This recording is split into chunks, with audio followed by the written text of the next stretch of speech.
الحمد لله رب العالمين وصلى الله وسلم على نبينا محمد وعلى آله وصحبه. در حیات ما بسیاری از سوال‌هایی هستند که بی‌جوابند و بعضی از آنها سوال‌هایی هستند که خودتان امکانیت پاسخ دادنشان را دارید و این چنین از دیگر سوال‌هایی که ما نمی‌توانیم آنها را بی‌جواب گذاریم. بعضی چیزها را ما باید که دانیم،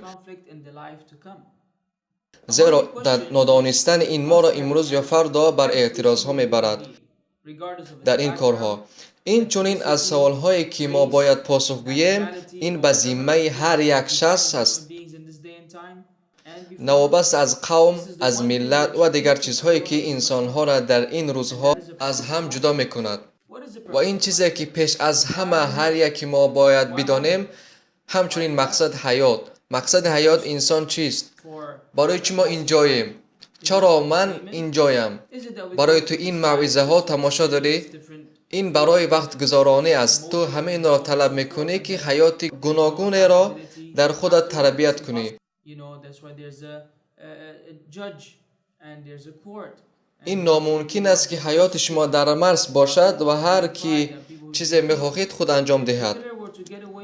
مرحله دیگر حیات این است که ما مسئولیت داریم در کاری که خودمان اختیار میکنیم که این کار را همین روز وقت و ساعت انجام بدهیم. او میتواند این چنین گوید. و مثال دیگر این است که ما در کاری روزمره خود میبینیم اگر شخصی یک نفر دیگر را بکشد، از طرف سود حتما آن را دستگیر کرده و محکمه میکشند.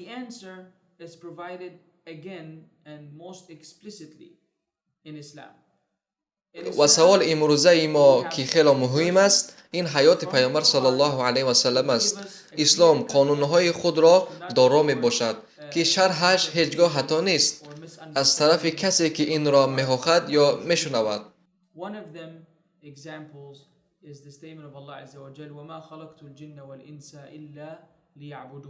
مثال که الله میفرماید من جن و انسان را نآفریدم مگر برای آنکه مرا پرستند. خوب از اینجا برمی آید که ما در کجای نباشیم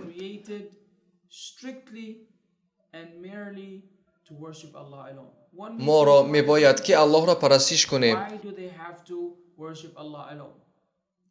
شاید سوال شود چرا ما پرستش کنیم؟ زیرا ما باید شکرگزار باشیم.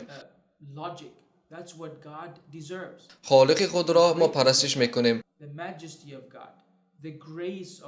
الله را که بزرگ است، بخشاینده و مهربان است. وقتی که ما هر یک چیزی را میبینی که الله برای ما ارزانی داشته است،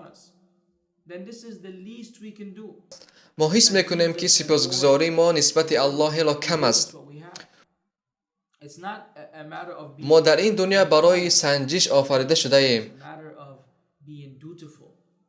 برای آن آفریده شده ایم که در اینجا آخرت خودمان را باید بنیاد کرده و خود عملهای صالح ببریم. عبادت الله این یکی از عبارهایی می باشد که مضمونش خیلی وسیع است.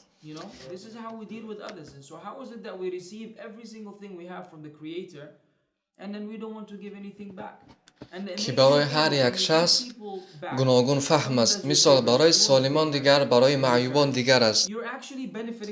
باید ما بدانیم که کی را عبادت میکنیم، زیرا بعضا شخصان چیزهای را عبادت میکنند که ارزنده عبادت نیستند. همینطور وقتی خوانندگان در صنف می درآمدند من سوال دادم شما کی هستید و کی را پرستش میکنید؟ این آخر سمستر بود که من از آنها امتحان می گرفتم و آنها در کاغذ پاسخ را نوشتند که معبود را پرستش میکنیم که ارزنده پرستیدن هست و او آفریده زمین و آسمان و هر چی در آن می باشد. این مهمترین موضوع می باشد که توحید است و ما تا خلق کردن دنیا به یگانه بودن الله ایمان داریم. یعنی که پیش از آفرینش دنیا یک الله بود و تا حال زمان الله است و تا حال همان الله است و همان الله باقی میماند، یک خالقی که حقیقی است و به هیچ کس و هیچ چیز مانند نیست. هر یک چیزی که امروز ما میبینیم میگوییم این به واسطه کامپیوتر ساخته شده است، اما در اصل همه چیز را الله حل کرده است و او خالق به همتا است.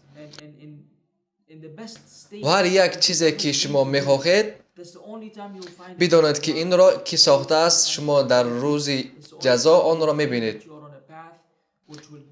و برای آن که شما در روز جزا شرمنده نباشید از امروز سر کرده باید به قانونهای الله چنگ زنید. دروازه نبوت بسته شده است و آخرین قانون این قرآن است. شما قرآن را بخوانید، قرآن را به چشمها و دل کشاده بخوانید و آن جای را که هر یکی ما آرزو میکنیم و آرامی ما در آنجاست و شما از الله بخواهید شما را در این راه هدایت میکند. و من همه شما را دعوت میکنم به این راه خوشبختی که در این راه خوشبختی دنیا و آخرت است. این راه توحید است، شناختن الله به یگانگی.